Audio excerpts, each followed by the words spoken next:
Hi, I'm Representative Muffy Davis with the Idaho State Legislative Update for the week of February 10th to February 14th.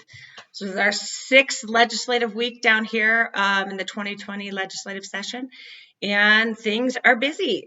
This is supposedly marks our halfway through the session if we actually do adjourn or sine die, as the term that they use here, on March 20th as is scheduled. We will see if that happens or not. Last week, Representative Sally Toon, myself, and Senator Michelle Stennett held our town halls in our district. We had 4 town halls on Saturday and 1 on Friday night in Ketchum. They were all great. Thank you to everyone that came out and attended. And we have one final town hall, which will be on Friday, February 21st in the evening in Fairfield at the Senior Center, 6 to 7 p.m., I believe, there at the Fairfield Senior Center. So if you live in the Camas County or anywhere around Fairfield, please come join us and hear what's going on and bring your questions or issues or concerns. This week here in our legislature, the Senate ended up saving our education standards. So that is good news that we do still have some standards for education. They also voted to pass a bill to the Senate floor about creating an interim committee for these educational standards. So hopefully we don't continue having the discrepancy or the challenges and the issues. Even though we did have the standards were created by Idaho professional teachers, and it took 3 years to get those through, they're looking at maybe doing another interim committee to follow up and do some more standard stuff, but we'll see how that goes. We had some interesting things on the House floor this week, and some bills that are coming to the House floor this week. We had we have coming up House Joint Resolution number 4, which is a bill that will actually end up, if it passes, come to you all, the voters. It is a proposed constitutional amendment, which would change our districting here. Not change, it would change our constitution to making it that there will be a limit of 35 legislative districts. And currently, it exists that there could be a range from 31 to 35.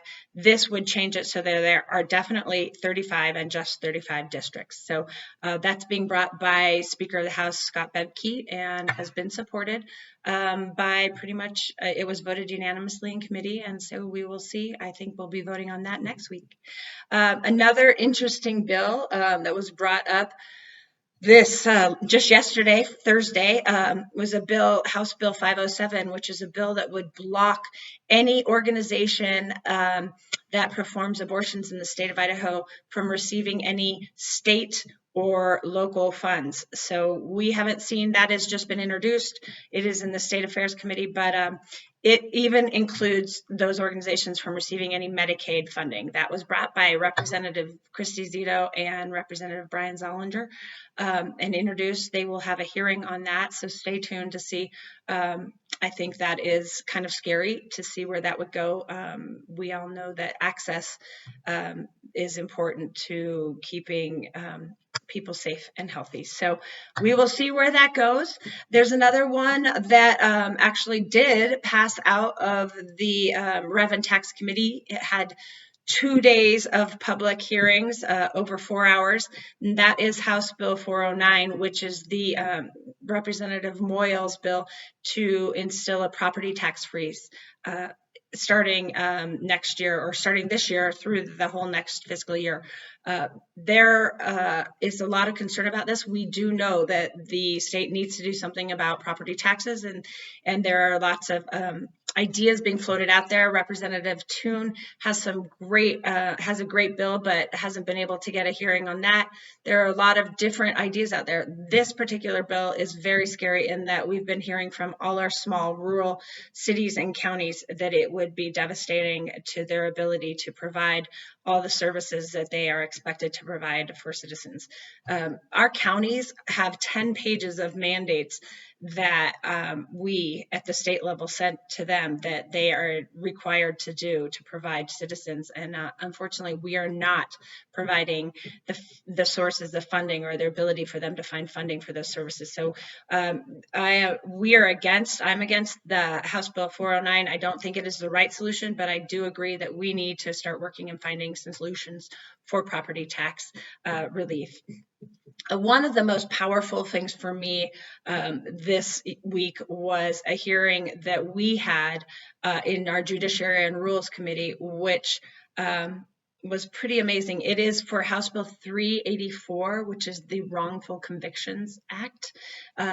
We heard testimony from Chris Tapp and Charles Fain, who both together served over 20 years and were innocent, served 20 years in a state prisons, each of them, and had been wrongfully convicted and were released on evidence, DNA evidence or other evidence that actually did release them. But when they were released, they were given no services, not even services that we give other prisoners when they serve their entire term. They were just set out and released. And so this Wrongful Convictions Act is, while we cannot give these wrongfully convicted people back their time, it is an opportunity to try and give them some financial assistance back for their years that they served in their hardship, as well as provide some services, job training and other resources, which we provide other prisoners when they're released.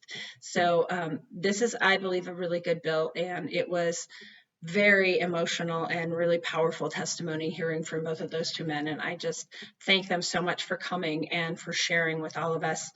And I'm so sorry that it happened to them. And it's just great that this bill, which was brought forward by Representative Doug Ricks, really hope to see this pass and think it is the right thing for us to do. It's been a busy week. It always is busy as in the legislature, but I really want to thank you all for trusting me to be your voice here down in Boise, and keep in touch. Let me know if there's anything that I can do or any way that I can better help serve you. Truly, it's an honor to be here, and I just thank you all so much. Hope you have a terrific Valentine's Day, and stay tuned. I'll give you another update next week. All the best.